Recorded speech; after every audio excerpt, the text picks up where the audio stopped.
So Mitch McConnell has allowed the Green New Deal bill to be debated on the floor of the Senate in an attempt to discredit Democrats who have come out publicly in support of the idea. Republicans are going to run in 2016 as being against socialism, and Democrats, establishment Democrats, are positioning themselves precariously on this edge between, acknowledging economic inequality, uh, poverty, lack of health care, lack of clean water and nutritious food, lack of opportunities, educational, economic, acknowledging all of that, acknowledging the ecological crisis, but not mm, questioning the mode of production called industrial growth capitalism. Democrats don't want to question capitalism because to do so is to undermine the uh, mechanisms by which they gained and wield power. The U.S. Congress is fully funded not by taxpayer dollars, not by their salaries, but by corporate lobbyists and super PACs. That's where the vast majority of the money is coming from to fund the political careers of our representatives, right? Democrats and Republicans. The oil and gas lobby has written its own legislation and paid its representatives in Congress hundreds of thousands, if not millions of dollars. Mitch McConnell has made millions by doing the bidding of the oil and gas lobby. And Chuck Grassley, he's made hundreds of thousands of dollars from the oil and gas lobby. And so, of course, when they see the Green New Deal, they describe it as a grab bag, as an attempt to steal wealth from one sector of the population and give it to another sector. Just, the way that libertarians will refer to taxation as theft. There's a certain morality behind this worldview, and when people on the left allow that, or people who call themselves progressives, allow this moral value of wealth to go uncriticized, it's as though they're allowing Republicans to pretend like they're just talking about the laws of economics, right? The natural laws of economics. Economics used to be called the moral science, right? And nowadays, most economists in the Western world shun Marx. They leave that to the sociology department, and instead, and also shun morality, and instead pretend to be some kind of positive science that can mathematically predict and statistically measure and mathematically predict economic activity. In the same way that a engineer would measure and design, heat machines of various kinds, whether steam engines or combustion engines or something else. So they're thinking, economists, of the economy as a morally neutral mechanism, just as natural as biological evolution, right? So there's a naturalization of economics, and Democrats, establishment, corporate-owned Democrats, just like Republicans, will think of capitalism in this way, as just the laws of the economy. And people on the left, I'll just speak for myself. I don't even know what left means anymore. But for me, no, I don't want communism. I don't want centralized state control over everything. So my critique of capitalism, of corporate capitalism and the neoliberal worldview, is not to say that I think the state should have absolute power rather than corporations having absolute power. Rather, the economy needs to be placed back in the context of our moral relationships with one another and with the rest of the community of life on Earth, right? So this isn't just an anthropocentric thing. If that's not the lesson of the ecological crisis for human beings and for our conception of the economy, I don't know what is, right? We're embedded in a moral economy, which is also an energetic, thermodynamic economy. And there's a certain set of values that have been expressed for billions of years that have allowed the biosphere to complexify into the Gaian ecopoetic process, as Evan Thompson calls it, that, I think quoting Lynn Margulis, actually, but this ecopoetic process is the primary locus of value for all the organisms on this planet. If there are any laws of economics, we better look to Gaia, to use a more mythic term, for those laws, not to some equation in an economics textbook. So we need to bring economics back into the context that it originated in with Adam Smith, and that is into its context as a moral science. And we need to acknowledge that human values are dependent upon biological values, right? Human culture, in other words, human psychology, is not unrelated or only incidentally related to the biological organisms that we are, that have evolved into the form of Homo sapiens, right? We are the achievement of a 4 billion year process of biological evolution. And before that, in a more general sense, we are the achievement of a 14 billion year physical and chemical process of evolution.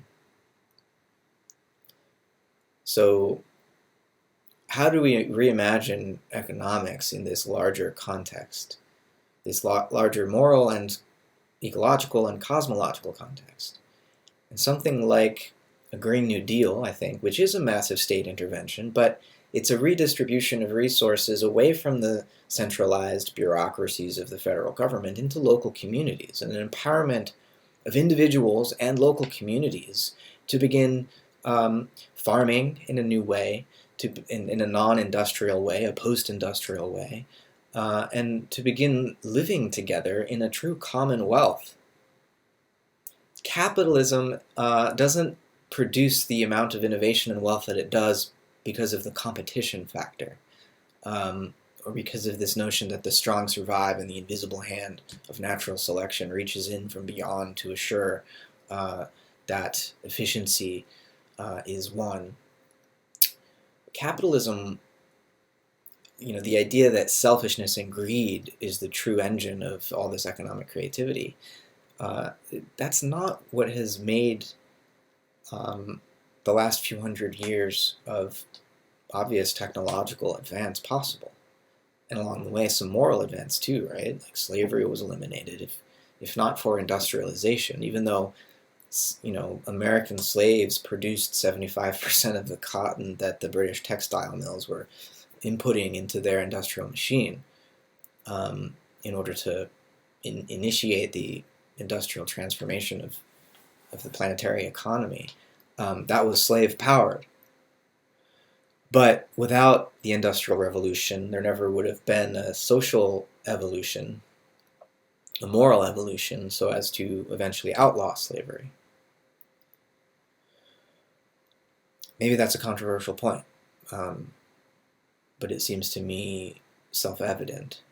In any event, the point here is that we need the state to intervene, because there is no other social power strong enough to confront corporations, transnational corporations, like the oil and gas companies. Individuals and communities, we have no power against, uh, you know, entities of that magnitude.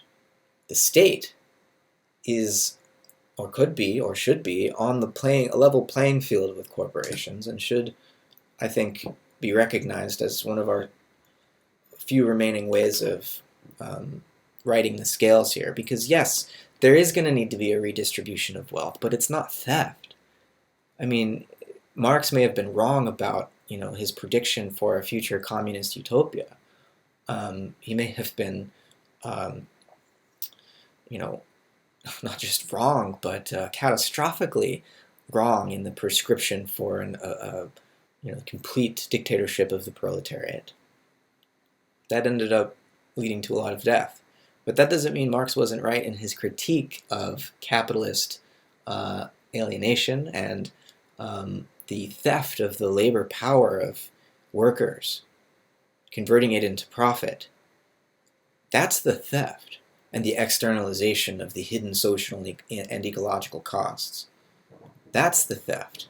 The transfer of wealth, the redistribution of wealth has been ongoing for all the whole history of capitalism. Stealing wealth from workers, stealing the wealth of the land and the oceans and the sky in order to feed this profit machine, enriching a few people at the top. That's the theft. And so this massive state intervention and this modern monetary theory of government investment into the economy of the people and the ecology of the planet, it's an attempt to correct that wrong. It's a form of economic justice that's taking back what was already stolen. Just to tie the thread back here, which I kind of lost, my point towards the end was that the technological advances and the cultural advances that human beings have moved through in the last few hundred years is not the result of capitalist greed. That's not what the engine of this innovation has been. That's not the driving force. This innovation, this progress has occurred despite the gospel of greed preached by modern economists who at the same time deny that they're making any moral prescriptions. What has driven this advance is mutualism, human cooperation at an unprecedented planetary scale, the likes of which this planet has never seen before, though there are some analogies here with the way that anaerobic bacteria first created a self-regulating atmosphere by, in a cybernetic way, controlling the composition of gases in the atmosphere through their metabolic activity. Human beings are not the first to produce pollution that has transformed the metabolism of the planet, right? There was the oxygen crisis, 2 billion years ago, that almost drove life into extinction, right? And caused a mass extinction event, but that somehow facilitated a leap to a more complex form of organization and life, namely aerobic life forms, multicellularity, and perhaps the human presence on the planet is going to catalyze a similar event. We're going to need to go through a major mutation in order to achieve that, and the Green New Deal is very drastic. But given the situation we find ourselves in with climate change, ocean acidification, topsoil loss, pesticide, the pervasiveness of pesticides, mass extinction, we need drastic action. And we need to, it's not that the state's going to save us. It's that the state needs to distribute and decentralize its power and its wealth, and the power and the wealth of corporations, back to individuals and local communities, because the real power that's going to save us, it's not the power of money, it's not the power of the state or the corporation, it's the power of love, and the way that love allows us to use our heads and our hands to make a better world together, because it's beautiful. What else would we want to do with one another on this planet but establish ever richer forms of communication, artistic expression, scientific discovery? You know, we can do this, but it's going to take giving up, letting go of the fear that makes us think we need to clutch after whatever we can get, right? This gospel of greed. Our major political disagreements right now, the polarization, it's not really a political problem. It's not really an economic problem in the way economics is normally discussed. It's a spiritual crisis. It's a crisis of value. And I think the more we can have that conversation with one another instead of shouting political slogans at one another or pretending to have economic mastery over the laws of nature, if we can have that values discussion, that spiritual conversation, then maybe we can catalyze a kind of conversion experience to reawaken the human beings to the planet, to the earth, to their habitat. Because if we don't, we're going extinct very soon, along with a number of other organisms that we're taking with us. So that's the crossroads that we are at.